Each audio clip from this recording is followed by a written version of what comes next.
All right, so this is uh, this is going to be a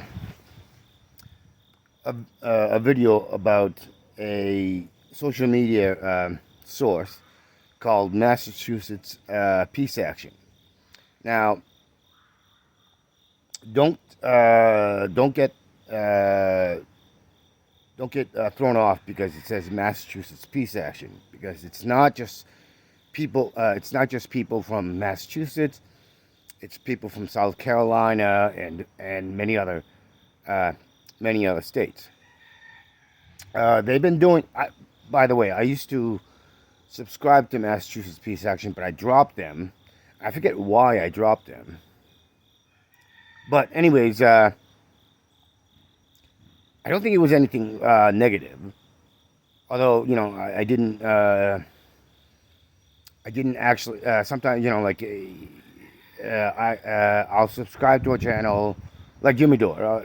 I've said about Jimmy Dore before. I respect Jimmy Dore and so on and so forth, but he has some takes on things, which like free speech and so on and so forth, and that it just, if you thought more about it, and it's ironic because he speaks about how the ones that are promoted by YouTube and Facebook and Twitter, that they are clearly speaking. Uh, they are clearly speaking in um, in violence, in bigotry, xenophobia, and clearly putting out misinformation and disinformation. Yet they get promoted, and they quickly rise to getting millions upon millions. So Jimmy talks about it, but then he talks about how free speech and everybody should be able to say whatever. And I always say, I always say, I'm not a I'm not a free speech warrior. I'm a person who believes in speaking to about facts, data, and truths or truisms. Uh, I don't think. I mean, you can misunderstand something and say something through that misunderstanding, or that misunderstanding. I'm not talking about you make uh, or a spur of the moment where you get emotionally hyped and and you're and you get it winding up in your head, and you talk about it, but you didn't actually uh, you didn't actually have the time to think about it. You couldn't put it in context, uh, and you couldn't break away from that. That's uh, that's something that we all do, and but and I've done that myself.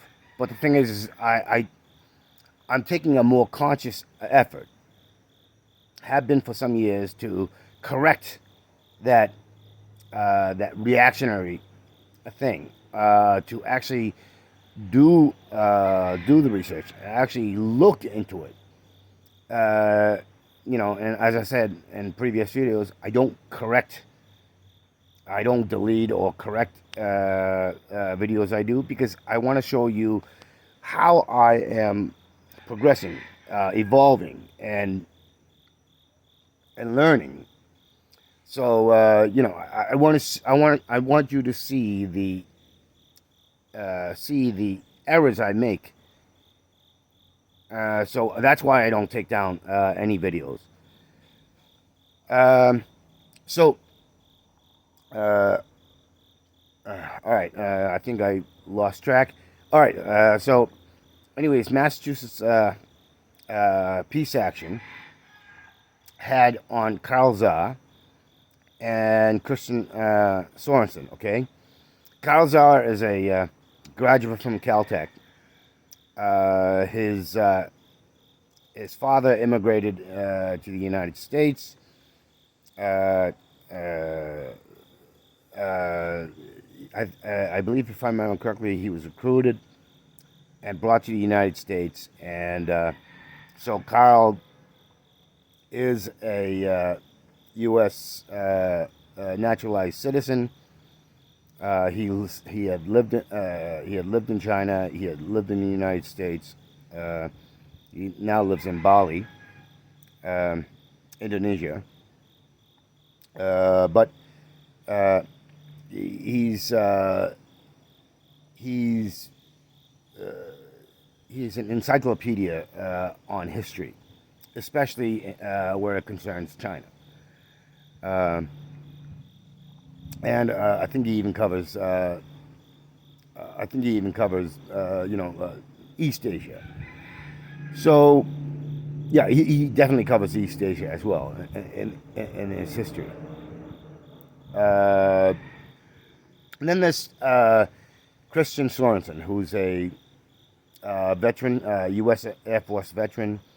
He's become a writer and a researcher, and I particularly like Cristian. Carl is as I said, he's got he's encyclopedic, um,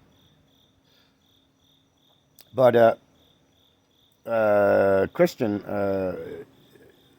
was interested because they were on Massachusetts Peace Action during something they call a webinar, and so it's a bunch of people. If you go watch this video. I forget the title, but it's a fairly recent one. And anyways, on the screen you can see several blocks of people who are in this webinar. And anyways, they had people who on this webinar had a chance to come ask questions of Carl and Cristian. Uh, you know, as I said, I really took to Cristian because he actually talks a lot of, somewhat like how I talk and how I express about the criminal ruling class. Uh, and Cristian called it the ruling class, but and Cristian, I'm going to try to put it in the title so I can invite you to contact me. I'm afraid I'm going to have to let you do the heavy lifting because I'm not really good with figuring out how to contact people, so I can communicate at least through the phone. I don't have a computer. I just have a smartphone. So yeah, and I would also like a chance to talk with Carl. Um, but go watch the video, and and if you watch my videos, you'll know what I'm talking about. The way he expressed his uh, his take, his understanding. Um, so, um, one of the things that in this webinar was that popped up was how how to break out of this, how to bring a revolution, basically. And that question really wasn't answered well, in my opinion. And it's probably because they haven't moved up to the level of where I'm coming from. Um I in the past I've said I'm radical, and uh, uh, And the thing is if we want to break out of it, if we want to take back control, if we want a revolution that looks to free us uh, intellectually, emotionally, physically, and have the true community, uh, the true collective community, then we have to do. There are two things, two ways we can go at it. We can do a sit-in, meaning that you don't go out of you don't go out. Well, you go out of your house, but only to your neighbors, to your within your town, and then the town next to you, and so on and so forth. And basically, it's a sit-in where you help your neighbors and you help the greater regional neighbors. You support each other collectively in solidarity, but you don't pay your taxes. You don't pay your bills. You don't go shop. You don't go shop for things. You pool your resources, your skills to help each other, and basically you do this on a nationwide, including in the territories that the U.S. Captured, and you don't participate in the system at all. Bring it to a complete standstill. Now, the advantages of doing that is that you have a nonviolent, it's nonviolent, and there's not enough police, military, or any other, or even these militias militias and these gangs that can be used to use violence to intimidate and so on and so forth. So. Anyways, yeah, there was a bug that covered the camera. So that's what you can do. You can support each other. You can stand together to blunt or stop these sort of actions. I mean, if the police get orders to arrest people, what they consider to be the leaders.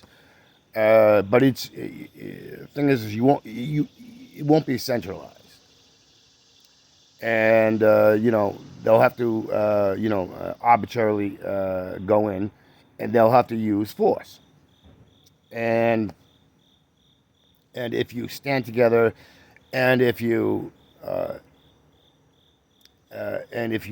individually and collectively show a courageous front. It becomes more difficult for the police and anyone else to use violence, especially if you stand courageously together and say, "Hey, you want to use violence? We'll return the violence. You won't take us without cost." So, but the other thing is it's other than violence, retaliation against the violence that is perpetrated on you in the first place. It's ultimately a non-violent way, and it basically brings the country to a standstill. There won't be international trade because you won't be going to work. You won't be purchasing things. You won't be extracting resources for the profits of these psychopaths. You won't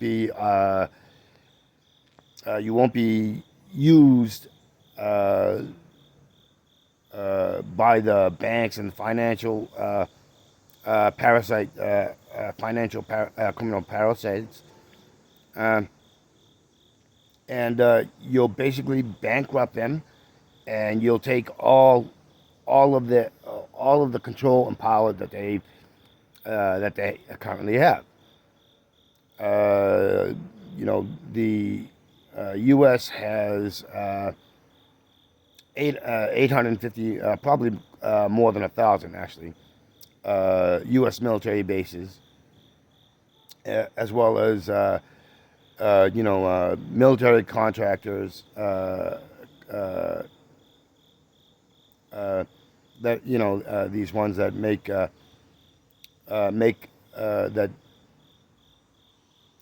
that not make but uh,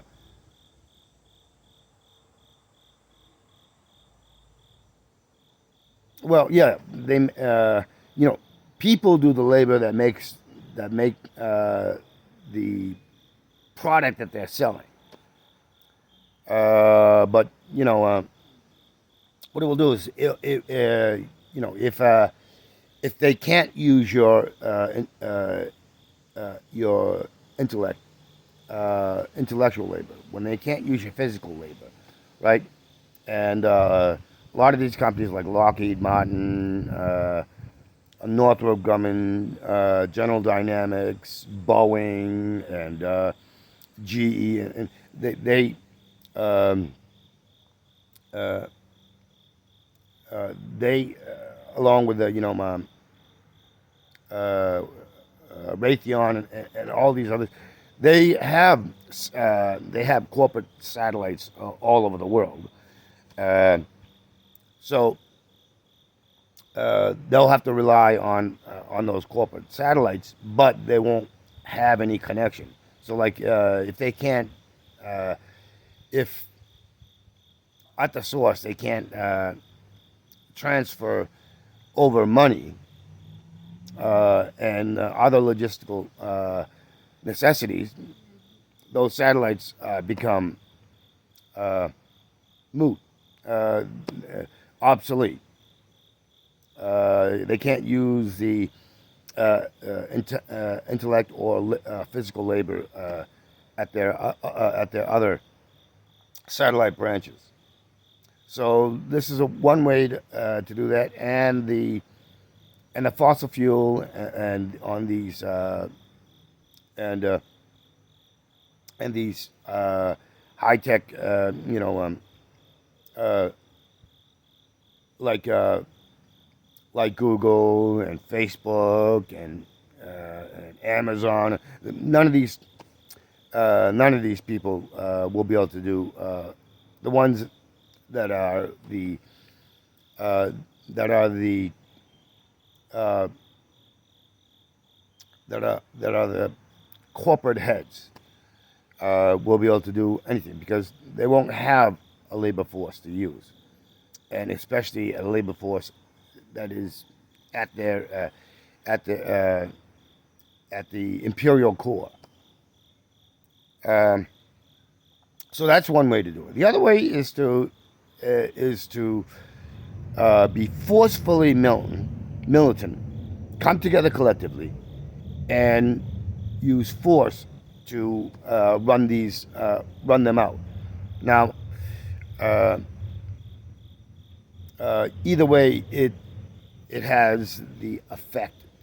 But the problem with using forceful militancy is that you know uh, is that if you don't target, and if and that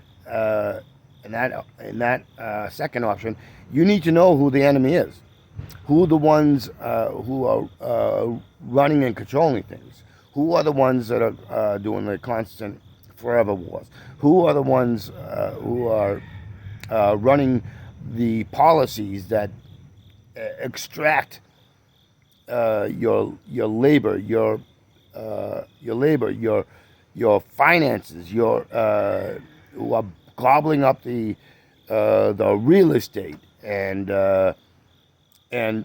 getting monopoly control over manufacturing and production, which is all based on extracting your mental and physical labor and giving you giving you basically peanuts in comparison to the profits that they make, the ones at the head and the top shareholders. So you're nothing more than wage slaves who are putting in more of the intellectual and physical labor to produce the very things that these sociopaths and psychopaths then take to make profit, and that profit goes back into creating, gaining more control, more power, more influence to bribe, to use as bribes, to you know gathering the middlemen into positions to use against us. They look at us as expendable, and we're the enemy. We are the enemy. We the labor force, the ones that actually produce who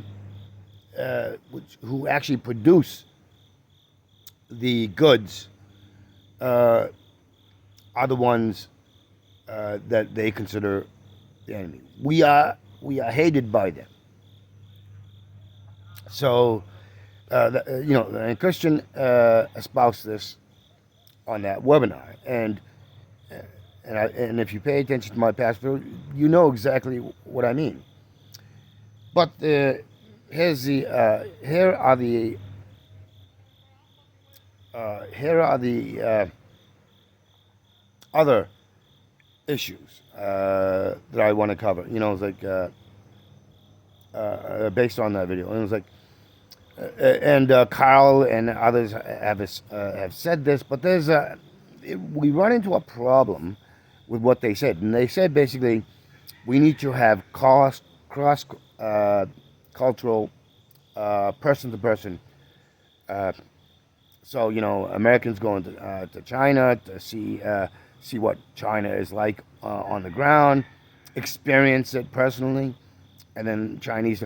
Well, the problem, there are a couple of problems I see. One, the growing insanity of the inequity, where larger and larger and larger portion of the U.S. working class can't afford, with the inflation in food, in housing,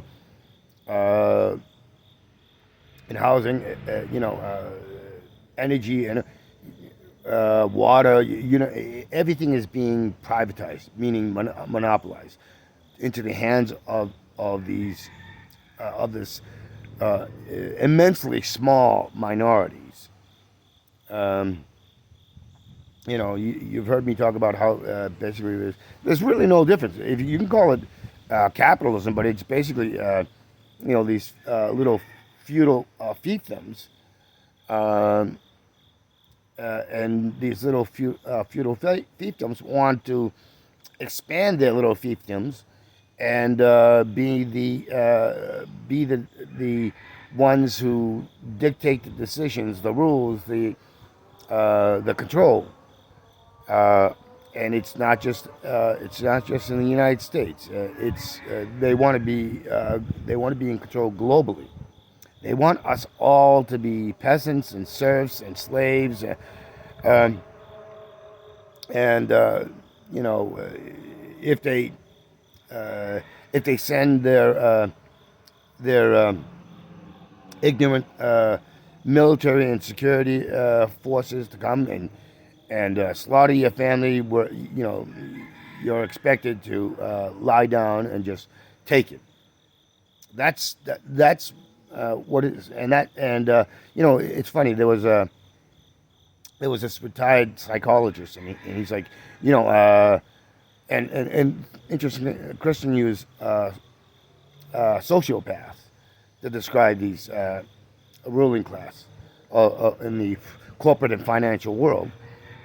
Um, and this retired psychologist, came off right off the bat, saying, claiming that Christian had said psychopaths, and that there needs to be a distinction between sociopaths and psychopaths. And the thing is uh, uh, he's trained, but he's trained. He's basically parroting the his training, and he's not thinking outside of his training. So basically, he's been thought to overthink, and so like just the fact that that he's a trained psychologist, that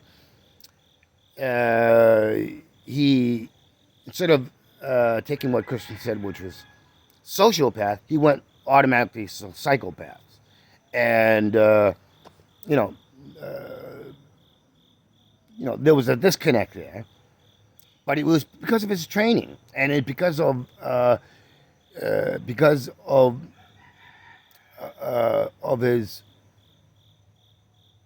social his social circles, uh,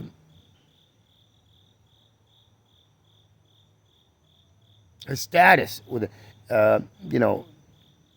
so uh, that's one thing I want to also push back on, because Christian could have said, "What's the difference between sociopath and psychopath? It's semantic."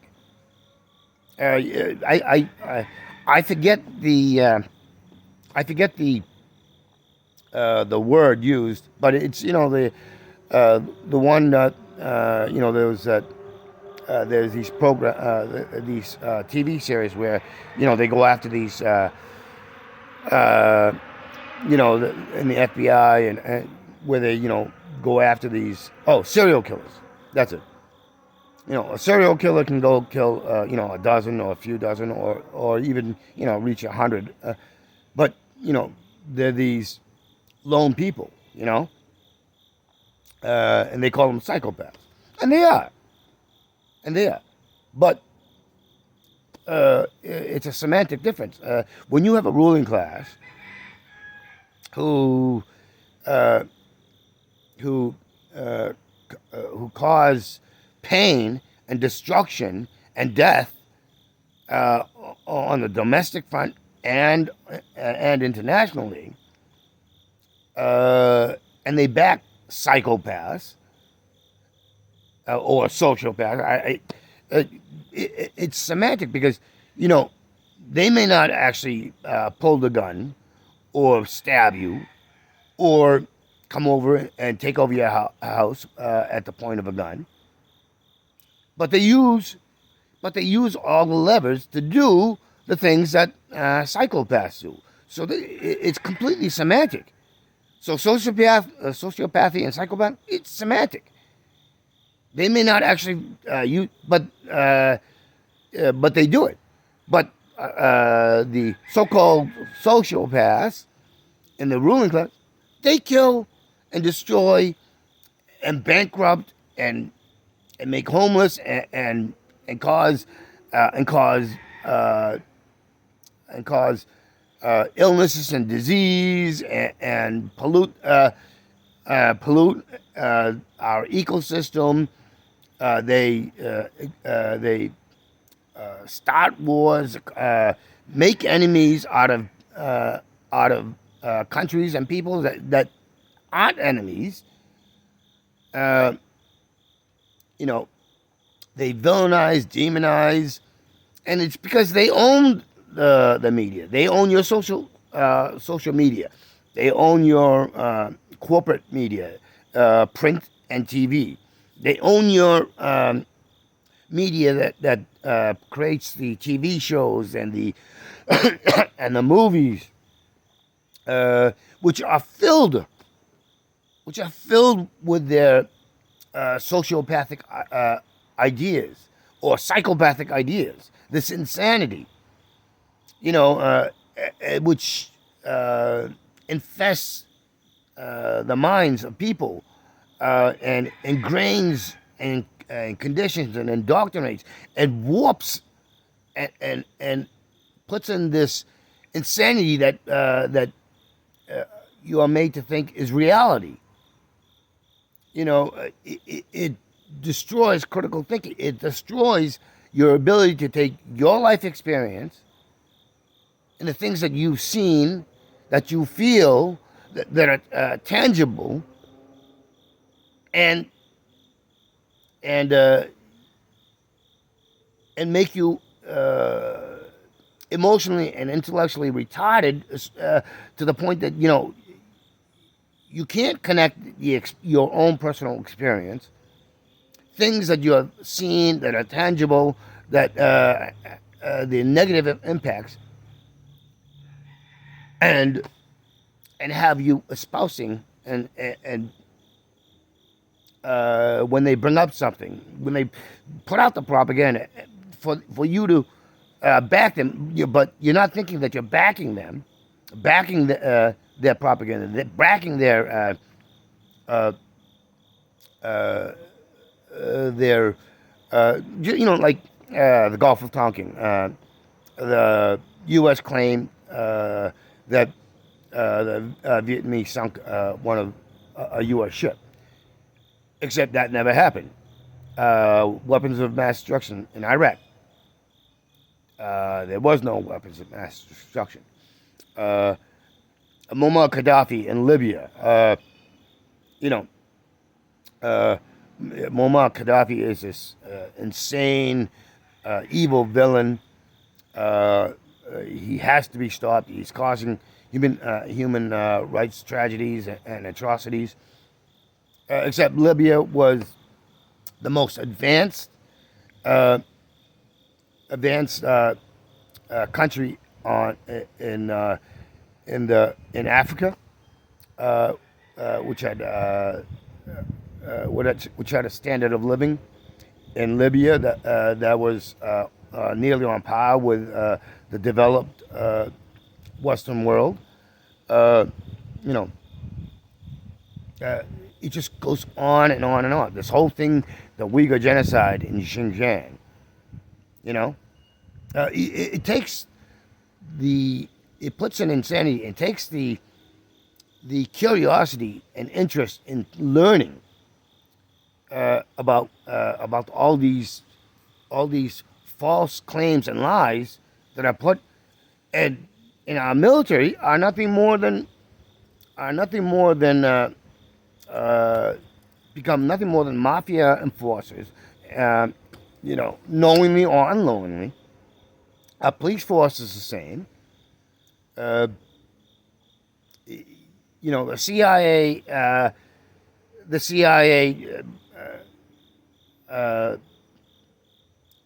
generates I think 50% or more of the money that they use for the operations through stuff like weapons trafficking,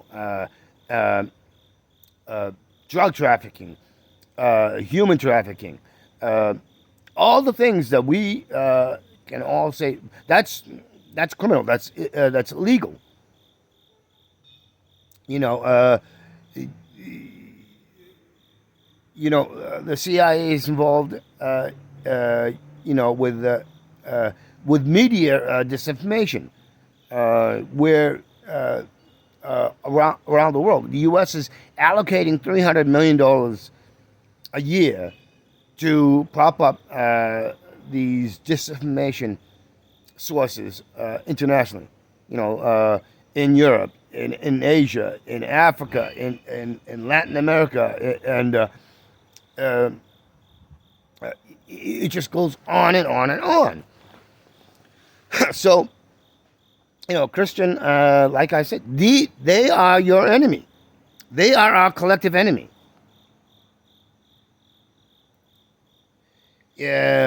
So this brings me to, back to what Carl was saying about, it's like, we should have this exchange. But the problem is, as I said,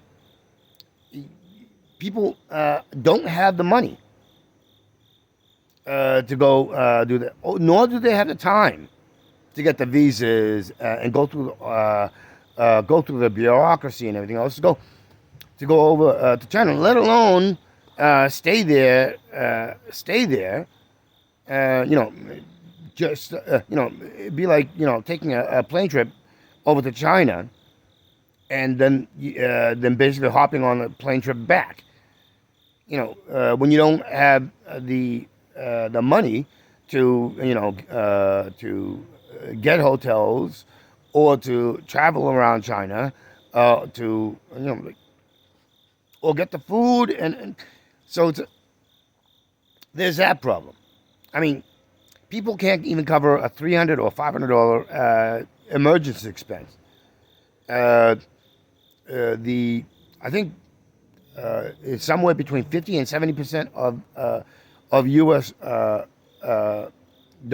Don't have are working paycheck to paycheck, and that percentage is growing larger and larger by the days. Um, Medical bankruptcies, so uh, and so on and so forth. It's like uh, we've had where over 1 million people went on protest. What happened? You know this whole nonsense of that mass protests work. Bullshit. Bullshit. In Vietnam, during the Vietnam era, there were millions that came out, but these mass mobilization of people protest. It wasn't them. It wasn't that caused. No, it was other factors other than mass protests that finally brought the U.S. involvement in Vietnam. Afghanistan. There were there was no big mass protests, but it was for economic and other factors that had nothing to do with us, or the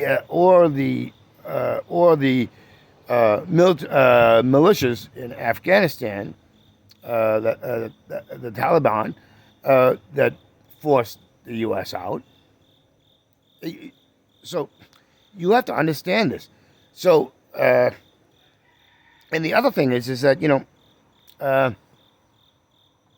the whole thing is it's like how can the Chinese come over when the U.S. is running a hostile aggression propaganda, who are disinforming you, basically lying to you, and then making you get angry with people who are nothing more than just to do business, to live. We don't see you as the enemy, or even or a hostile threat. Yet, we know that there's been a massive uptick in killing of not just Chinese but Asians. Doesn't matter if you're Filipino, Vietnamese, Korean. You've seen the videos where people are throwing Asians into in the subway into an oncoming train, where and it's not male Asians or but it was like beating an Asian female so severely and almost killing her. But this is like it's the same dynamic that creates these radicalized people who buy into this. Black people, these niggers are inferior. And we got to. They're inferior. They're They have to be kept down, otherwise they might rise up and take revenge. Except, the thing is there's really no evidence of them rising up to do that. And if it is, it's small scale. And you listen to Malcolm X and all these other people. They're not talking about going around killing white European Americans. They talk about informing each other, looking at our own natural self-interest. How we have commonality. It's like, so the point is that how when you create this madness, how are the Chinese supposed to come over? When there's a higher percentage of them being treated violently, to the very possibility of them being killed or jailed, murdered or jailed or made out to be this nefarious evil villains. That's what I'm talking about. It's like Americans don't have the money to go over there.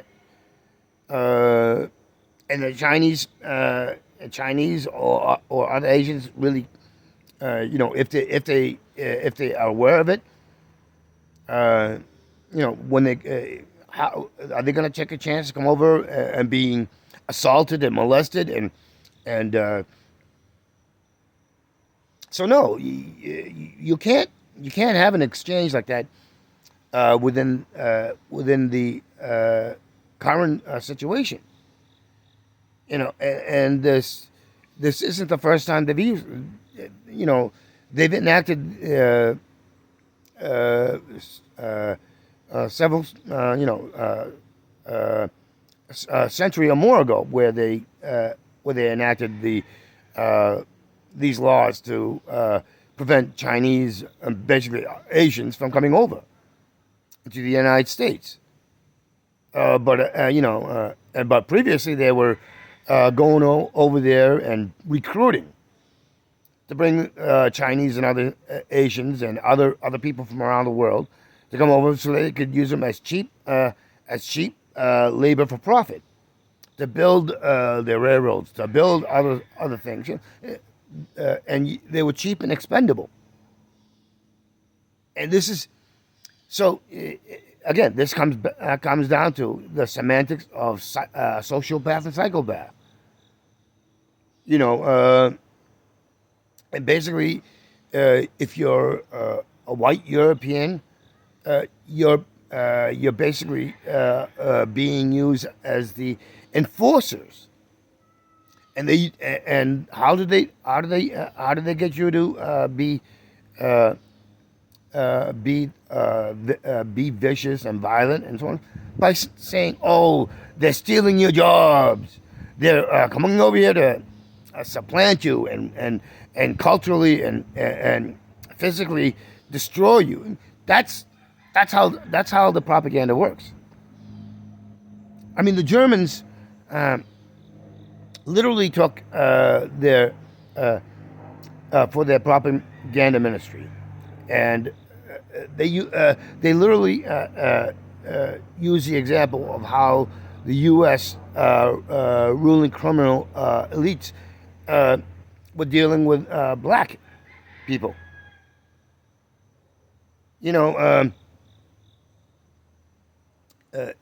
They use a mixture of that in Hawaii. They annexed Hawaii, which is basically annexed, meaning they took it by force and basically said, Hawaii, you're ours now, and we can do whatever the fuck we want, and you can't do a fucking thing about it. Otherwise, we'll just fucking slaughter you.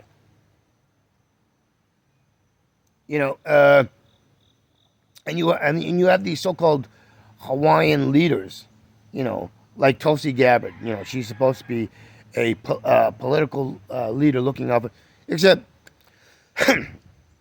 the Hawaiians have been losing more. The native Hawaiians have been losing more and more and more and more and more of their lands, of their resources, um, and more white Europeans and other ethnic minorities that have reached a financial and monetary status to take over. But it's largely white Europeans. It's between Oprah Winfrey and Zuckerberg. I mean, they hold well over 3 million acres of land.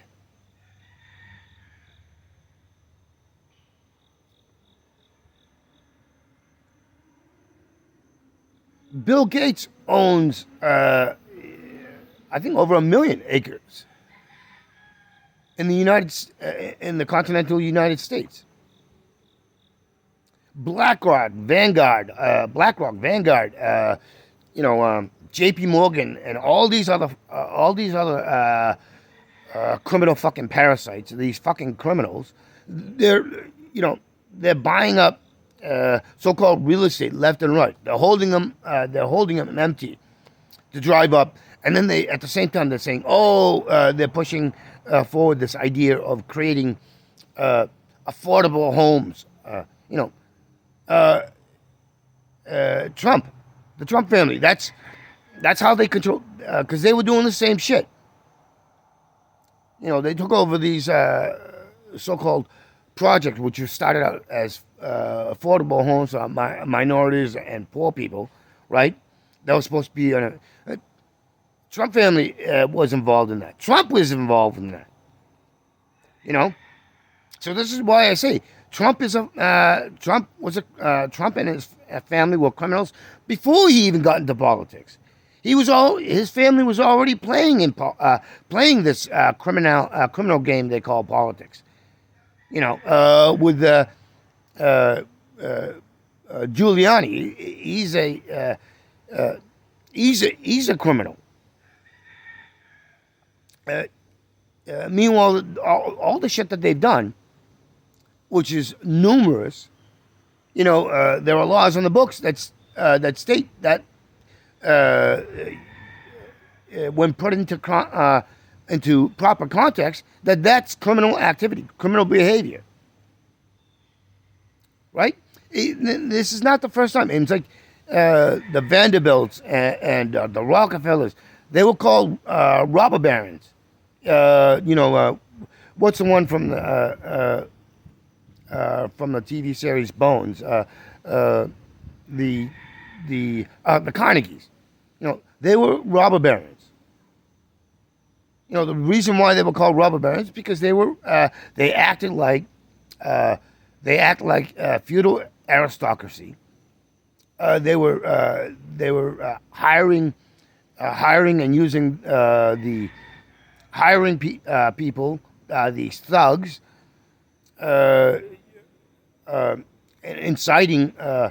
inciting people, and then hiring them, and then you also using the governments. Particularly, this is a historical truth. The Vanderbilts and the Rockefellers were busy in a private war for control over the railroads.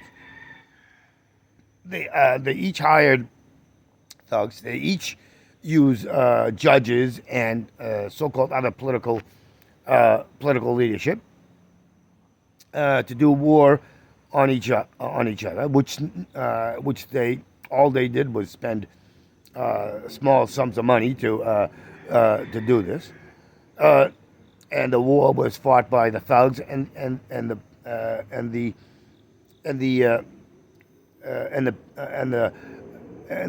the people that are the police that are in these semi-official positions of so-called authority. This is how it works.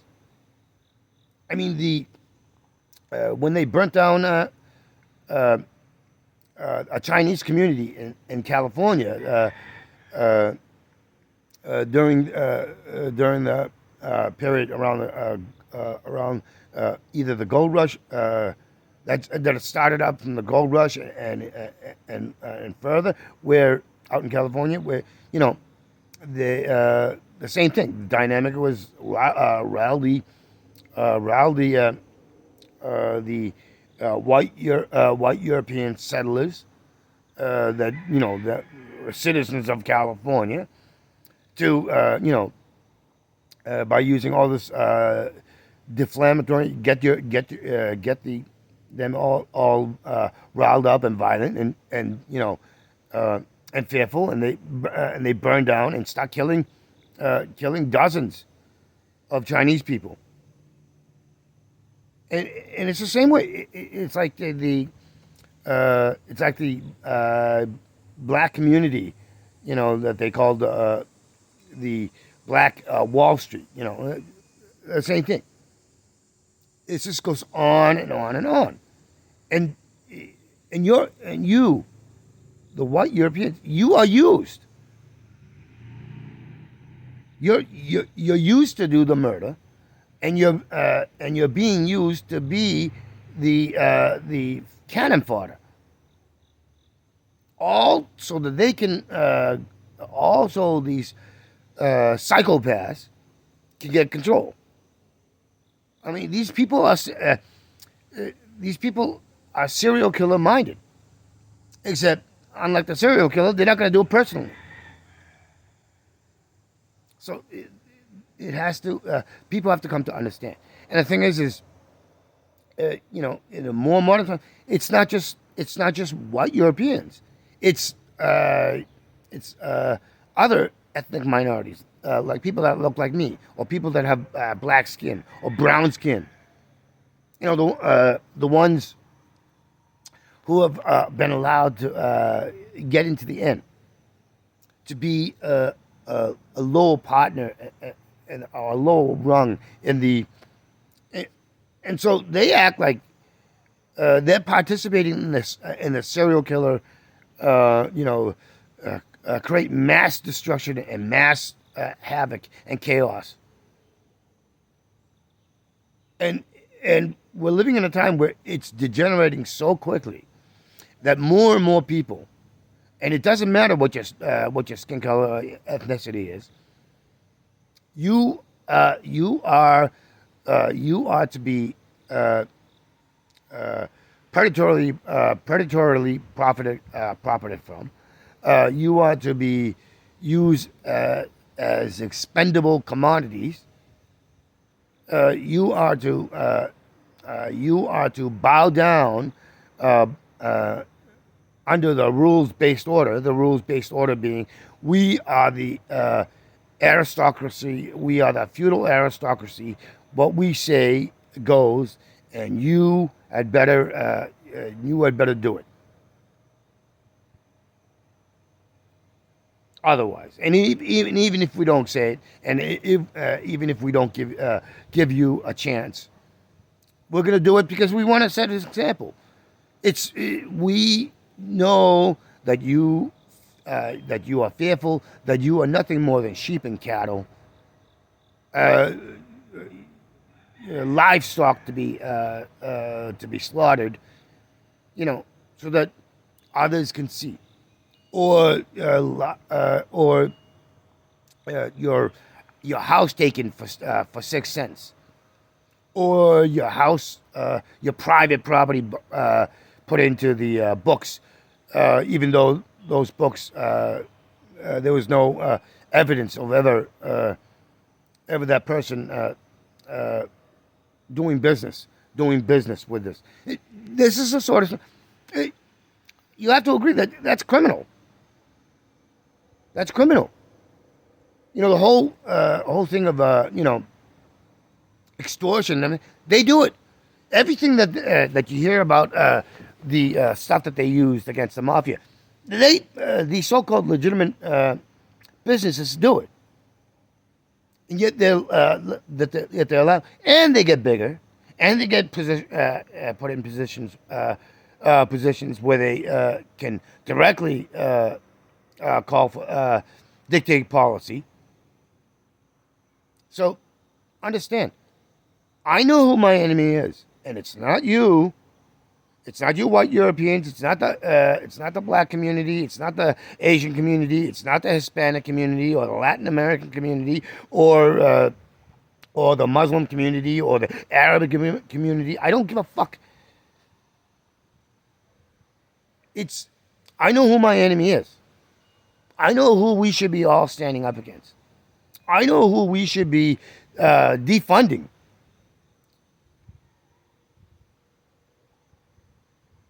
It's not the police. It's not the military. It's not the. And when I'm talking about the police and military, I'm talking about the peons, the regular police, the regular military, the regular people in intelligence. You know, who get you know. I'm talking about the ones that are appointed, set to carry out the policies, to dictate the orders, the commands and rules. Those are part of your enemy, and they don't number in the millions. They number in the thousands. But we're talking about hundreds of millions of people in the United States. And it doesn't matter if they have a U.S. passport. It doesn't matter if they're illegal. Our numbers, these so-called legals participate.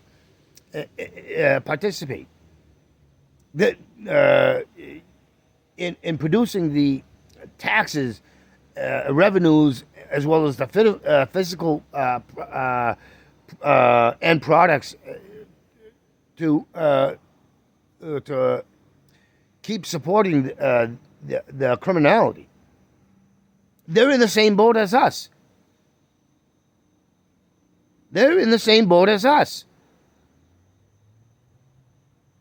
So when you come to, if you can wrap your head around it, and when you come to understand this, you know,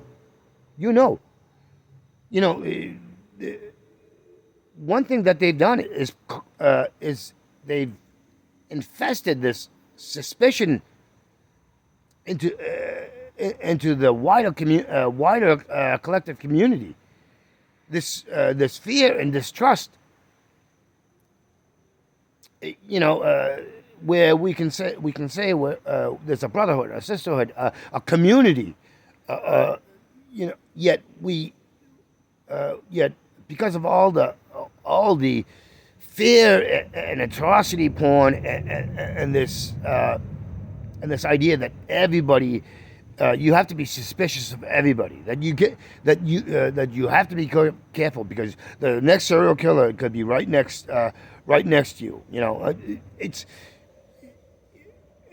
part of that was like part of that agenda was in the whole thing with the pedophile Catholic priests, and that or putting in it's like these black people are doing this, and these Hispanic people are doing this, and this whole even in the genre of the organized crime mafia. It's like but the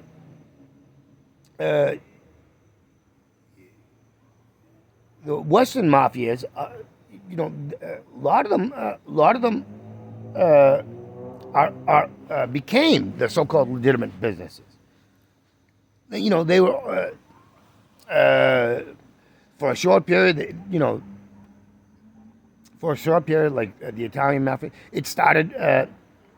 It didn't start it was started in Italy. And Italy, it was to fight against the state oppressor, to create a collective community. But then they moved on to wanting to be part of and replace the state. You know, and it's the same way with the American mafia. Uh, yeah, it's the same thing for the Chinese, the Korean, the other Asian, and and those in the Middle East slash West Asia slash Middle. It's all that. So people have to understand this, and but that all stems from the inequity, the injustice that these ruling class, no matter it's from their drive, their purpose to create that, to create this feudal aristocracy. You know, but the biggest United States and the EU are the biggest criminal players. You know, but they bleed this insanity, and for centuries they've been conditioning and indoctrinating, and basically making you mindless. They fed their own personal ideology, knowing that you'll never be able to obtain it, and only those who are useful to them are allowed to take a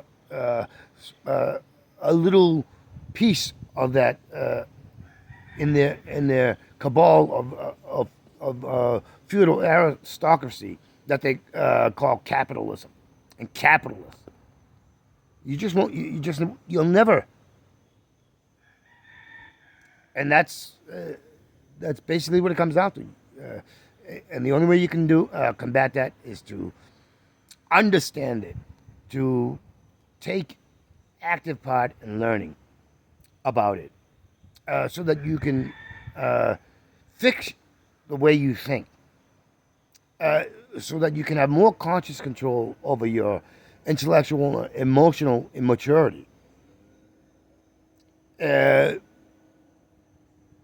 Be more centered and grounded. And education and self-education, because all education has to be based on the will and drive, the curiosity, the purpose to learn, so that you can be grounded in reality, so you can think properly. That's critical thinking. And that's something I've been working very hard at. And the only way you can fight subconscious, ingrained condition and conditioned thing is to be more conscious. And to be more conscious, you need to take the effort to learn, to center and ground yourself. That's how you fight. Knowledge is power, and power is only good if you use the knowledge that you put effort into learning, and to inform each other and bringing in the solidarity of community, getting to understand that doing this collects and brings in the collective solidarity, which is the basis of power, which is the basis of what a republic and a democracy is supposed to be. It is we, the people, who are supposed to be the power, not them, not the small cabal of criminally minded people, these psychopaths, these self-appointed feudal aristocracies who create these fiefdoms like Amazon and Facebook and Intel and Monsanto and Johnson and Johnson and Dow Chemicals and Exxon Mobil and you know, uh, Land O'Lakes, you name it. They create these systems, and they want to broaden it. And the only way they can do that is if they get you to participate in making the profits for them and giving them more control over how things are done, how much control. That's what you're saying when you participate in the system. You're saying it is acceptable for them to do what they do, and it's acceptable to bleed and tear and disrupt and divide, conquer and exploit. Uh, you know, you're saying it's all right. Why do you think? You see pictures of Biden smelling kids, little children that are hair. It's like, or Trump. Talking about dating his daughter and basically saying, I think my daughter is fine for taking as a sexual partner. You know that it's that diseased thinking, and they live in an echo chamber of this diseased thinking, and it degenerates their logical pragmatism, their all of it. It makes them disrespect. People use love a lot, but it's like love is an ephemeral thing. What people need to do is respect. Respect. That's what do unto others as you would have done unto you is about. It's about respect. It has nothing to do with loving. It has to do with respect. Because where respect starts is yourself. You respect yourself, okay, saying, I won't go out and stab you. I won't go out and create lies and try to rile up others and get you to do. I won't go over and just take something from you and claim that it's mine, and then there's nothing and because I know so that's where it starts. I respect myself. I won't go and try to forcefully take your wife or your children or your pets or any of that. And that's the respect I have for myself, because I know my morality, my ethics. It's concrete. Well, no, it's heading towards being concrete. There are certain things that come in that sometimes we allow ourselves to allow what we consider white lies. White lies basically, meaning harmless. White lies are not harmless.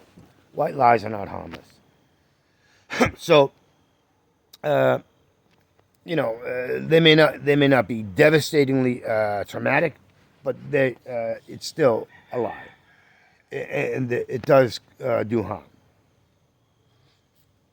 So, it's this understanding that you respect yourself, and therefore you will project, you will include this respect in others. And the only way that you can destroy that respect, this mutual respect that is given,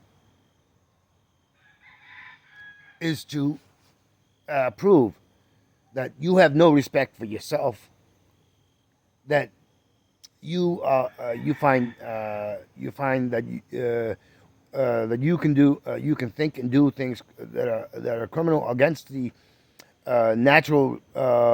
natural laws or natural respect is to be the one that gives this respect, and that is what ultimately these the so-called elite ruling class do. They have no respect. They have no apathy. They have no uh, compassion. That's because we're all things. We're all commodities. We're all expendable. You know, and and they are not stupid when it comes to collecting power, profit, money, control, and influence to reach their objective. They're not stupid in that, although the the more control, money, and power they have, they do tend to forget a more grounded, at least intellectual understanding, and they get stupider, and because they get their greed, their obsession starts to wipe away their rational pragmatism, and they start doing things that actually goes to take away and to but uh, but altogether they've always been uh, as far as being well rounded. They've always been stupid. Always. They are the most retarded people in the world. And it doesn't matter if they can spout statistics or examples and so on and so forth, or be able to take in what others have actually done the the intellectual and emotional legwork on, or the physical work on, such as research. And it doesn't matter. They like Elon Musk does that. He spouts what others have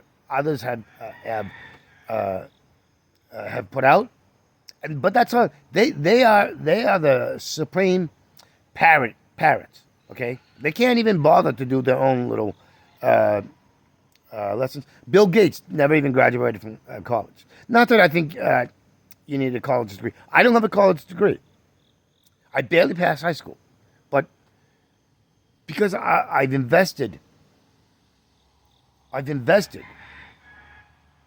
my time, my effort, my energy into learning about these things. I because I have an interest, a curiosity. That's why I can discuss and talk about things the way I do, and I'm actively striving to be more self-conscious and more critical thinking, and to get a balance between my emotional maturity and my intellectual maturity. That is growth. That is, you can be like me and be 52 or I think I'm 52 or 53. Uh, you know, you can be 52, 53, and still be a naive, accepting child who only parrots things. You know, who is reactionary. You know, I I understood that I was easily manipulated. I was naive. I was reactionary, and I've been consciously trying to control that, to have second thoughts before I spout out or react, and that's what it's all about. That's what critical thinking is. All right, I'm gonna end it here. Holy crap, over an hour.